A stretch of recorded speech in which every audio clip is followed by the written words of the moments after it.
Israel não aceita um inquérito internacional ao que aconteceu há dias com a chamada Frota da Liberdade, a frota humanitária para Gaza, mas o Tel Aviv admite aligeirar o bloqueio à faixa de Gaza. Bom dia, Miguel Portas, como é que vê este caso?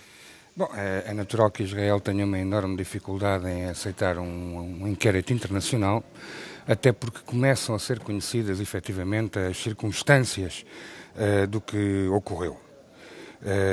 O exército israelita diz que os seus soldados foram atacados e difundiu imagens que provam isso, pelo menos são indícios muito fortes disso mesmo. Já o arsenal, entre aspas, que foi mostrado pelos embaixadores até aqui em Bruxelas, no Parlamento Europeu, não mostra nada, ou seja, facas, chaves de fendas, ou paus, ou correntes, tudo isso é material normal num barco. Mas, entretanto, com a libertação dos 648 prisioneiros que Israel teve que largar sob pressão internacional, começa a ser conhecida a versão de quem estava no barco. Eu creio que vale a pena ler uma parte de um depoimento feito por um jornalista que aí estava. Diz ele que durante hora e meia, naquela madrugada, pensámos que ninguém sobreviveria ao ataque israelita quando vimos 30 navios de guerra rodeando o nosso barco. Ficámos com medo de uma guerra total contra um barco repleto de homens, mulheres e até de crianças. Os primeiros soldados a entrar no barco não foram mortos. Foram capturados pelos defensores do barco, que fizeram um escudo humano. E é isto exatamente que explica as imagens difundidas pelo exército de Israel. Mas depois ele continua. Logo a seguir, outro helicóptero maior depositou mais soldados e dessa vez dispararam imediatamente contra as pessoas e mataram todas as que podiam para poder chegar à cabina e tomar conta do barco. Um outro membro da tripulação acrescenta: primeiro lançaram bombas de gases lacrimogéneos e dispararam balas de borracha. E algumas pessoas ficaram feridas por estas munições. Depois passaram a usar munições de guerra.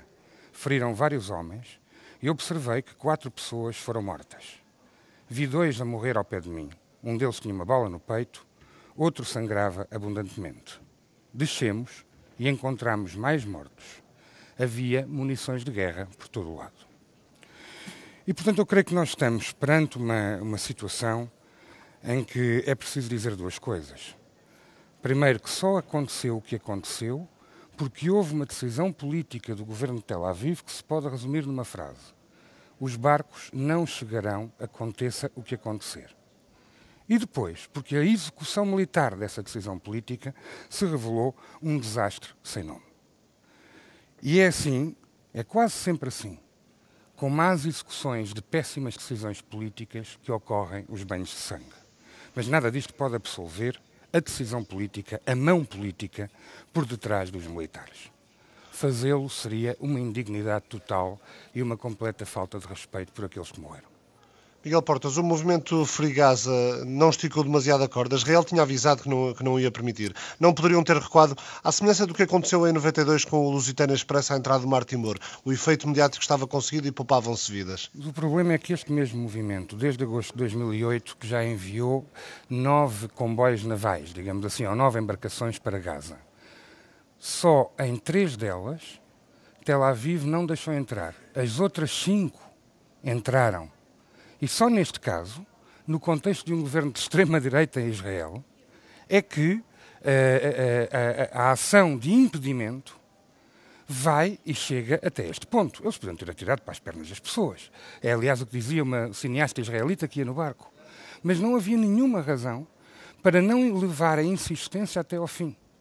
Até porque aquilo que está na origem disto, de todo este problema, é um bloqueio ilegal que mantém mais de 1,5 milhão de pessoas sem direito às mais elementares condições de vida, com 60% de desemprego, que são os habitantes da faixa de Gaza, que são, na sua maioria, hoje em dia, refugiados que dependem da assistência humanitária das Nações Unidas.